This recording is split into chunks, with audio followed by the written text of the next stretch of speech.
जय माता दी दोस्तों। स्वागत है आप सभी का एक बार फिर से। माँ भगवती की कृपा आप व आपके परिवार पर सदा सर्वदा बनी रहे। दोस्तों, यदि आप अपनी लाइफ में नया कुछ सीखना चाहते हैं तो चैनल को सब्सक्राइब जरूर करिएगा। दोस्तों, कार्तिक मास भगवान विष्णु का प्रिय माह माना गया है और इसी वजह से इस महीने पड़ने वाली पूर्णिमा तिथि का भी विशेष महत्व होता है। मान्यता है कि इस दिन स्नान दान और व्रत करने से माँ लक्ष्मी और भगवान विष्णु के आशीर्वाद से सुख सौभाग्य में वृद्धि होती है और शुभ फलों की प्राप्ति भी होती है। हिंदू पंचांग के अनुसार हर महीने के हिसाब से पूरे साल में 24 पूर्णिमाएं पड़ती हैं। वैसे तो सनातन धर्म में हर महीने पड़ने वाली पूर्णिमा का महत्व होता है, लेकिन कार्तिक मास की पूर्णिमा विशेष मानी जाती है क्योंकि भगवान विष्णु की उपासना करने के लिए कार्तिक मास को उत्तम बताया गया है। जैसे भगवान शंकर की उपासना के लिए श्रावण मास बना हुआ है, वैसे भगवान विष्णु की उपासना के लिए कार्तिक मास है।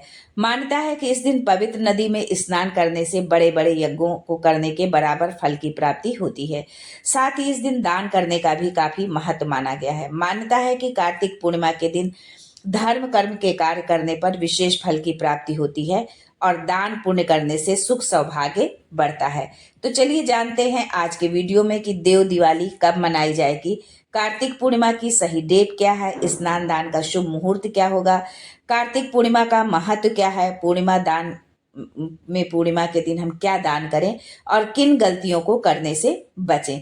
लेकिन ये सब जानने से पहले आपसे रिक्वेस्ट करती हूँ कि वीडियो को लाइक करिएगा, दोस्तों को शेयर कर दीजिएगा और अगर आपने अभी तक चैनल को सब्सक्राइब नहीं किया है तो चैनल को सब्सक्राइब करके बेल आइकन जरूर दबाइएगा।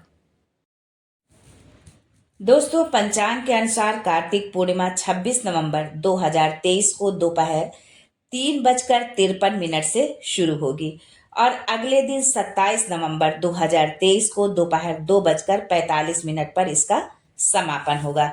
उदया तिथि के अनुसार कार्तिक पूर्णिमा 27 नवंबर 2023 को मनाई जाएगी। इसी दिन सत्यनारायण भगवान की पूजा, पूर्णिमा व्रत, कार्तिक गंगा स्नान दान करना उत्तम होगा। लेकिन इस साल देव दीपावली कार्तिक पूर्णिमा से एक दिन पहले यानी कि 26 नवंबर 2023 रविवार को है, क्योंकि जब पूर्णिमा तिथि प्रदोष काल में विद्यमान होती है तो उसी दिन देव दिवाली मनाई जाती है। हिंदू धर्म के अनुसार इस दिन देवतागण धरती लोक पर आते हैं और भक्त उनके निमित्त शाम को दीपदान करते हैं। इसी रात को लक्ष्मी पूजा भी की जाएगी।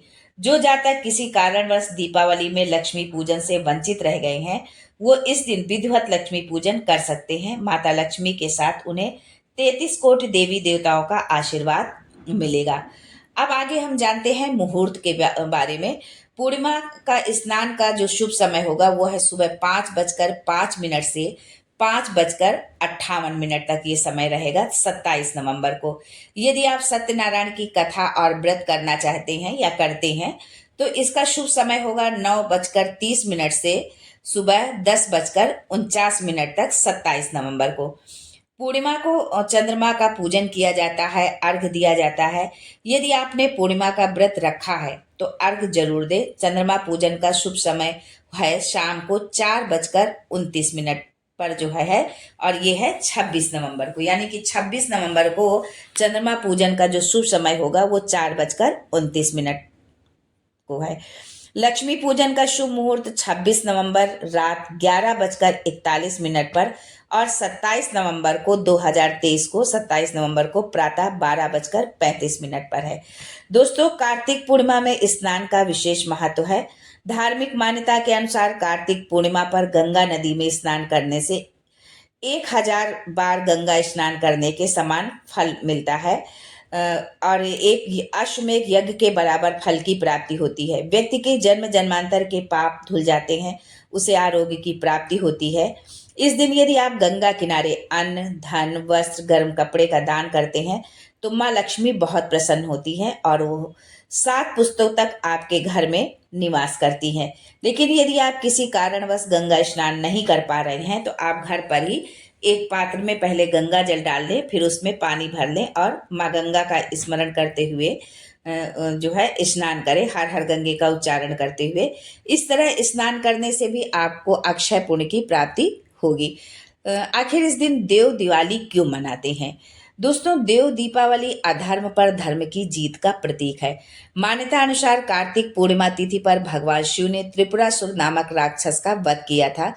उसके वध से प्रसन्न होकर सभी देवी और देवता काशी नगरी पहुंचे। वहां गंगा स्नान के बाद दीप जलाए और शंकर जी की उपासना की थी। देव दीपावली को आप भगवान शिव और समस्त देवताओं के लिए दीप सूर्यास्त के बाद आप जला सकते हैं। इस दिन आपको घी के दीप जलाने चाहिए। इसके अलावा आप चाहें तो तिल के तेल का भी दीपक जला सकते हैं, लेकिन देवी देवताओं के लिए घी का दीपक जलाना अति शुभ होता है। भगवान शिव ने त्रिपुरासुर राक्षस का वध किया था, इसलिए इस दिन को त्रिपुरी पूर्णिमा के नाम से भी जानते हैं। दोस्तों, पूर्णिमा तिथि पर सफेद वस्तुएं जैसे चावल, चीनी, दूध आदि का दान करने से साधक को शुभ फलों की प्राप्ति होती है। हिंदू धर्म में दीपदान का विशेष महत्व माना गया है। ऐसे में इस दिन शाम के समय दीपदान जरूर करना चाहिए। इसके साथ ही यदि आप पूर्णिमा के दिन अपने पूरे घर में दिए जलाते हैं तो सभी कष्टों का निवारण होता है। माता लक्ष्मी प्रसन्न होती हैं और धन के भंडार आपके लिए खुल जाते हैं, यानी धन आने के रास्ते खुलने लगते हैं। वहीं पर कुछ काम ऐसे हैं जो पूर्णिमा तिथि पर नहीं करने चाहिए, यानी कि पूर्णिमा पर ये गलती आप भूल कर भी ना करें। सबसे पहली बात है कि पूर्णिमा के दिन जो है आप तुलसी के पत्ते आपको नहीं तोड़ने चाहिए। इस दिन मांसाहारी भोजन न करें, सात्विक भोजन ग्रहण करें और मदिरा पान न करें। और कार्तिक पूर्णिमा के विशेष अवसर पर किसी का अपमान, घृणा और अपशब्द आदि नहीं बोलने चाहिए, ना अपने से बड़ों को और ना ही अपने से छोटों को। यदि आप ऐसा करते हैं तो भगवान विष्णु और माता लक्ष्मी रुष्ट हो जाती हैं। दोस्तों, दीपावली में हम जिस प्रकार गणेश लक्ष्मी का पूजन करते हैं, उसी प्रकार कार्तिक पूर्णिमा के दिन लोग अपने घरों को सजाकर श्री हरि विष्णु और माता लक्ष्मी का पूजन करके उनकी विशेष कृपा प्राप्त करते हैं तथा घर के मुख्य द्वार पर हल्दी मिश्रित जल डालकर हल्दी से स्वास्तिक बनाने की परंपरा है। माना जाता है कि ऐसा करने से माँ लक्ष्मी घर में प्रवेश करके धन धान्य का आशीर्वाद प्रदान करती हैं। दोस्तों, अगर आज की जानकारी आपको अच्छी लगी हो तो चैनल को लाइक, शेयर, सब्सक्राइब करना बिल्कुल भी ना भूलें। आज के लिए बस इतना ही। दोस्तों, मिलते हैं अगले वीडियो में एक नई जानकारी के साथ। तब तक के लिए जय लक्ष्मी नारायण।